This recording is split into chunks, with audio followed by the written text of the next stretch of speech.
Hi everybody and welcome back to the Nerd Shelves. My name's Michael and today we are going to be talking about the top 5 games designed by one of my favorite board game designers, Stefan Feld. So come join me at the table when we talk about Stefan Feld's top 5 board games.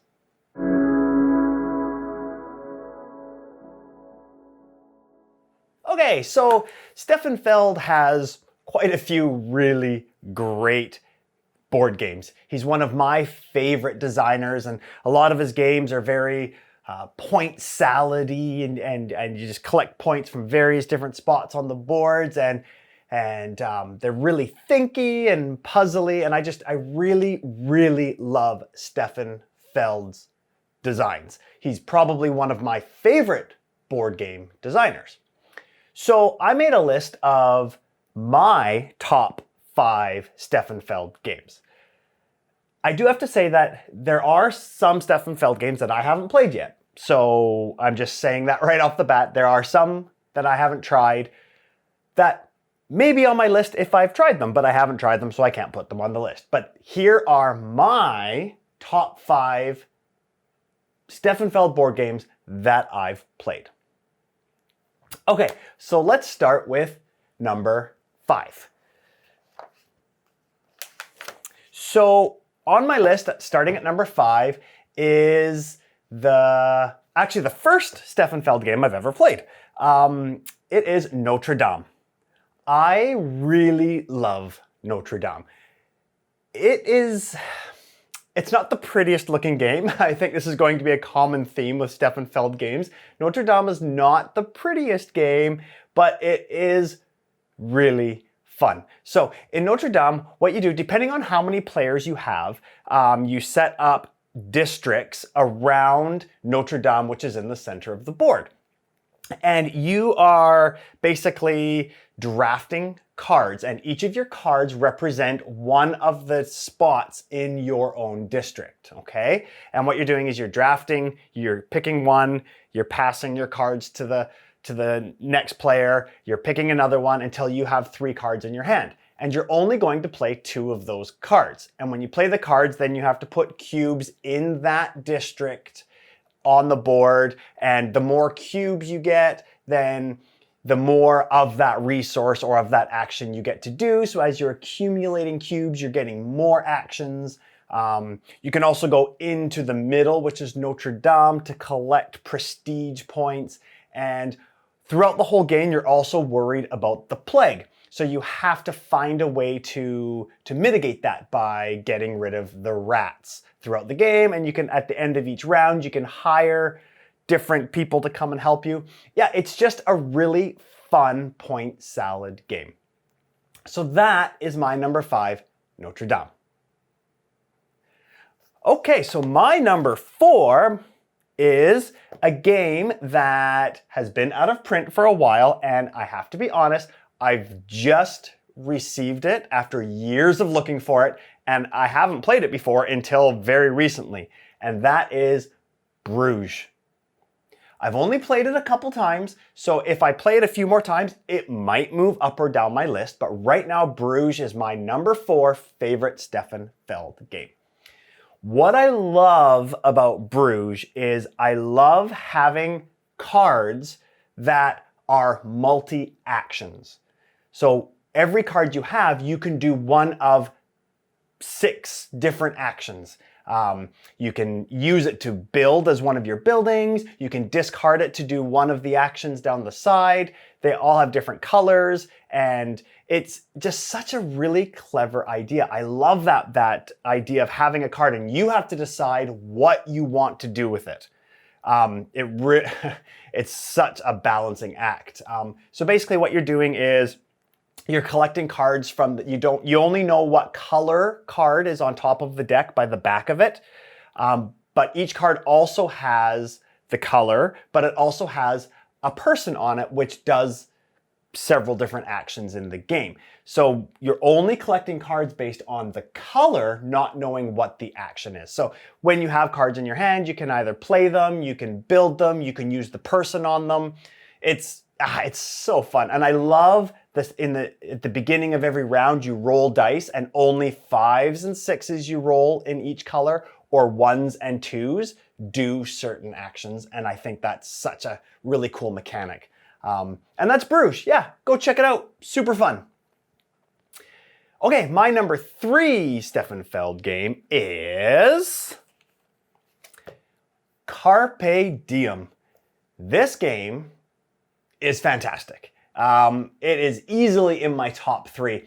On any given day, it could actually move up to number 2 for sure. Carpe Diem is a little bit lighter. It's one of Stefan Feld's lighter games, and it's a little bit faster. And to be honest, when I first saw it and started learning how to play, I thought, oh, this just seems pretty simple. But once you start playing, wow, it sure makes you think. So in Carpe Diem, there's a central board, and depending on what version you have, the older version, you can move in a star, and in the newer versions, it's just in a circle. But you have different tiles, blueprints on the central board, and you move your worker to each spot trying to collect the tiles to play them on your own personal board. And when you're playing tiles, like in the Carcassonne type tiles, but there are no roads, but what you're doing is you're building different pens, like chicken coops and ponds and gardens to collect resources. And you also have buildings that you can collect different resources and money. But the really great thing about Carpe Diem is the end of round bonuses. On the central board, you have these cards. And on the tops, bottoms, and sides of each card, there's a semicircle. So when you put the cards together, they form full circles.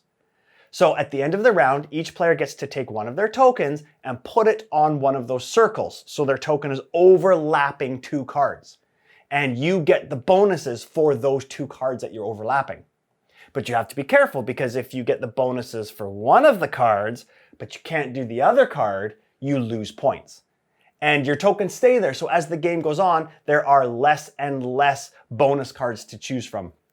It's such a clever idea, and it is a fantastic game. So that's my number 3, Carpe Diem. Okay, my top 2. This was really tough, okay? My top 2 are my 2 favorite Stefan Feld games, obviously. And I went back and forth to which one was 1 and which one was 2. And honestly, I would say that these are probably both tied for my favorite Stefan Feld games.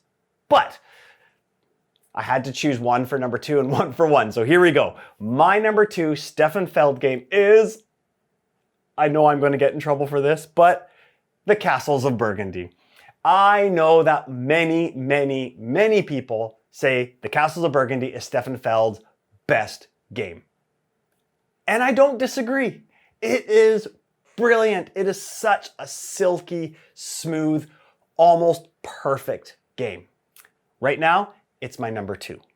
Now, Castles of Burgundy has so many things in it that I love.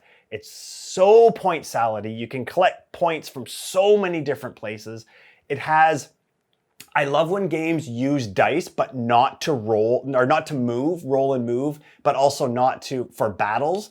But it's just using the dice to be able to collect resources on different parts of the board. But you have workers that you can mitigate your dice rolls. I love that in games. So basically you have a central board and all the resources go out, and you're trying, by what dice you have is what resources you can collect from the board, and you're putting them on your own personal board, and you can collect livestock, and you can build the ocean tiles and mines, and it's a very typical Stefan Feld point salad game, and it is fantastic. It's one of those games that when I'm done playing it, I just have whether I win or lose, or it doesn't matter, but I just get this feeling of satisfaction. It really scratches that itch for me. And every time I play The Castles of Burgundy, when I'm done, I just feel so satisfied. It is such a fantastic game. I have the new edition, actually, the 20th anniversary edition that comes with all of the expansions, and it's just really bright and poppy. And I don't know whether you like that art or not. That's subjective, but the game is the same, and the game is fantastic. Castles of Burgundy. Okay, my number one favorite Stefan Feld game right now is Trajan. I absolutely love Trajan. In fact, I think Trajan is probably my favorite game ever right now. Like I said before, the Castle of Burgundy and Trajan are very close to me. Very close to being 1 and 2. But the reason why I picked Trajan is it's a little bit heavier, it's a little bit thinkier, and it makes my brain hurt just a little bit more in a good way. And I think what does it is Trajan introduces that rondel movement where you have dishes on your personal board and you have all of these different colored tokens, and each of the dishes has an action on them. So what you have to do is you have to pick up all of the tokens in one dish and move them around the dishes, placing one colored token in each dish until you have none left, and where you put your last token, that is the action you get to do. Now, if you have the right colored tokens in that dish that match the bonus action that's on it, you also get the bonus action. So it's just, not only is the main board just filled with different spots where you can collect resources and gain points for military and the Senate and buildings and all of that typical Stefan Feld point salad aspect of the game, but this rondel makes you think so much about planning where you want to put the colored tokens in what dish to plan for future turns, and it just adds one more element of the puzzle, just trying to figure out how you're going to plan your turns moving forward. Like most Stefan Feld games, Trajan also has that one thing that you also need to worry about through the game. I know Notre Dame has the plague with the rats you always have to think about. There's another game that didn't make my list in the Year of the Dragon that has all of the events you have to think about. But in Trajan, at the end of every round, you have to think about the people's wants or the people's needs, what the people want, and you have to be able to fulfill that or lose points. That's something in Stefan Feld games that I love, is that one thing that you have to worry about other than just collecting your own points. Trajan is just, it makes my brain hurt, like I said before, in such a way that it just, when I'm done, I crave it. I want to play it again and again and again and again. But like I said, the Castle of Burgundy is probably just as good as Trajan for me, but Trajan, it just has that one extra little bit that made it number 1 for me. So those are my top 5 Stefan Feld board games. What are your top 5, or what's your favorite Stefan Feld board game? Why don't you leave a comment below telling me what your favorite Stefan Feld game is? Now, I hope you enjoyed this video, and if you haven't done so yet, go ahead and hit that subscribe button and the notification bell so you get notified when we post more videos. Okay, that's it for now. Go get another game off of your nerd shelves. Take care. Bye.